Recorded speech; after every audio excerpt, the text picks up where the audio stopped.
নামাজ হলো 4 রাকাত, আজকে থেকে আমি এশার নামাজ 5 রাকাত আদায় করব। বলেন তো দেখি আপনি ভালো কাজ করলেন, কিন্তু বলেন তো দেখি নামাজ হবে নাকি ভাই? কথা বলেন না কেন নামাজ হবে? নামাজ কেন হবে না? আল্লাহ পাক রব্বুল আলামিন থিওরি দিয়ে দিলেন, 4 রাকাত এশার নামাজ তোমাদের জন্য আমি ফরজ করে দিয়েছি, 5 রাকাত নয়। কিন্তু ভালো কাজে আপনি 1 রাকাত বাড়িয়ে করলেন। আল্লাহ পাক রব্বুল আলামিন যেটা বলেছেন সেটা না করে আপনার মন মতো আপনি করলেন। এই নামাজ যদি না হয়, যে আল্লাহ পাক রব্বুল আলামিন বলেছেন জমিন আমার হুকুম চলবে, আমার জমিন আমি আল্লাহর আইন চলবে, আমি আল্লাহর আইন বাদ দিয়ে মানুষের তৈরি করা আইন মেনে কখনোই কিন্তু আল্লাহ পাক রব্বুল আলামিনের কাছ থেকে পার পাওয়া যাবে না। কথা বলেন, কথা ঠিক কিনা? কিয়ামতের ময়দানে অসংখ্য মানুষের আল্লাহ পাক রব্বুল আলামিনের কাছে দাঁড়িয়ে যাবে, দাঁড়িয়ে ডাক দিয়ে বলবে, ওগো আল্লাহ, পৃথিবীতে আমরা তো এক ওয়াক্ত নামাজও কাজা করি নাই, তাহাজ্জুদের নামাজ আদায় করেছি, রোজা করেছি, হজ করেছি, যাকাত দিয়েছি, অশ্লীলতা বেহায়াপনা কোনোদিন আমরা করি নাই।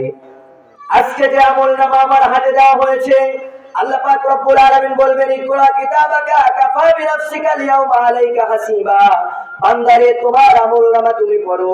আজকে তোমার আমলনামা পড়ে তুমি বুঝতে পারবে পৃথিবীতে তুমি কি করে এসেছো। বান্দা বান্দিকে যখন আমলনামা হাতে দেওয়া হবে, বান্দা বান্দি আমলনামা হাতে পাওয়ার পরে বান্দা বান্দি দেখবে, আমি তো জীবনে কোনোদিন জিনা করি নাই, আমি তো কোনোদিন জীবনে মদ খাই নাই, কিন্তু আজকে আমার আমলনামায় জিনার গুনাহ লেখা হয়েছে, আজকে আমার আমলনামায় মদ খাওয়ার গুনাহ লেখা হয়েছে, আজকে আমার আমলনামায় মানুষ হত্যার গুনাহ লেখা হয়েছে। আল্লাহ পাক রব্বুল আলামিনকে ডাক দিয়ে বলবে, ওগো আল্লাহ, আমি তো পৃথিবীতে 5 ওয়াক্ত নামাজ আদায় করেছি, আমি তো হজ করেছি, যাকাত দিয়েছি, তোমার পথে আমি চলেছি, খারাপ পথে আমি যাই নাই। তোমার ফেরেশতারা মনে হয় এই গুনাহগুলো বানিয়ে বানিয়ে লিখেছে। আল্লাহ পাক রব্বুল আলামিন ডাক দিয়ে বলবেন, ওরে বান্দা, আমিও জানি তুমি পৃথিবীতে এই কাজগুলো করনি, তুমি ভালো ভালো কাজ করেছো, কিন্তু পৃথিবীতে তুমি চলতে গিয়ে বলতে গিয়ে এমন মানুষকে সাপোর্ট করেছো, যে মানুষ ক্ষমতায় আসার পরে মদের লাইসেন্স দিয়েছে, জেনার লাইসেন্স দিয়েছে। শুধু তাই নয়, আল্লাহর জমিনে আল্লাহর কোরআনের পথে যারা চলে, কোরআনের কর্মীদেরকে হত্যা করেছে। আজকে তুমি যাকে সাপোর্ট করেছো, ওই সাপোর্ট করার কারণে ওই ব্যক্তি ক্ষমতায় আসার পরে মদের লাইসেন্স দিয়েছে, জেনার লাইসেন্স দিয়েছে, কোরআনের কর্মীদেরকে ধরে ধরে হত্যা করেছে, জেলখানায় ভরেছে। আমিও জানি তুমি এই গুনাহগুলো করনি, কিন্তু ওই খারাপ মানুষদেরকে সাপোর্ট করার কারণে আজকে তোমার আমলনামায়ও এই জিনার গুনাহগুলো তুলে দেওয়া হয়েছে। আল্লাহ পাক রব্বুল আলামিন যখন এই কথা বলবেন, ফেরেশতারা তাদেরকে হাঁকিয়ে হাঁকিয়ে জাহান্নামের দিকে নিয়ে যাবে। জোরে আওয়াজ দিয়ে বলুন, কোন দিকে? আর জোরে আওয়াজ দিয়ে বলুন, কোন দিকে? জাহান্নামের দিকে। এখন প্রিয় হাজিরিন, আপনারা বলুন, আমরা কি কেউ জাহান্নামে যেতে চাই? আর জোরে আওয়াজ দিয়ে বলতে হবে, আমরা কি কেউ জাহান্নামে যেতে চাই? জাহান্নামে যদি যেতে না চাই, তাহলে আল্লাহর জমিনে আল্লাহর দ্বীন কায়েমের আন্দোলনে শরীক হওয়ার দরকার আছে না নাই? আরো যে আওয়াজ দিয়ে বলেন, আছে না নাই? এই পথে চলতে গিয়ে জালেমেরা আমাদেরকে জামায়া ধরে রাখবে না।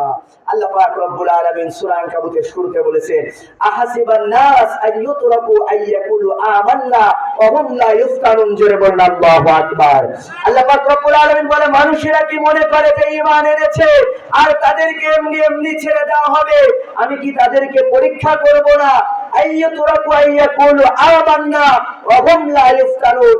আমি অবশ্যই তাদেরকে পরীক্ষা করব, আর পরীক্ষা করে আমি দেখব কে ঈমানদার আর কে বেঈমান। জানিয়েছেন কে?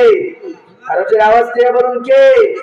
এজন্য প্রিয় হাজিরিন, ইসলামের পথে চলতে গেলে বাধা আসবে। বাধা, অত্যাচার, নির্যাতন, মুসিবত, জুলুম, গুম, খুন এগুলো হবেই, কিন্তু আল্লাহর কোরআনের সৈনিকেরা এগুলো দেখে কখনো পিছপা হবে। আল্লাহ পাক রব্বুল আলামিন আমাদের সকলকে যেন এই দিন কায়েমের পথে যেন শামিল রাখেন, সকলে বলেন আমিন। আর মৃত্যুকাল পর্যন্ত আল্লাহর জমিনে আল্লাহর দিন কায়েমের আন্দোলনের সঙ্গে আমাদের থাকার তৌফিক দান করুন, সকলে বলেন আমিন। যে কথাগুলো বলেছি আল্লাহ পাক রব্বুল আলামিন আমাদের সকলকে দল মত ভুলে গিয়ে যেন আমল করার তৌফিক দান করেন, সকলে বলেন আমিন।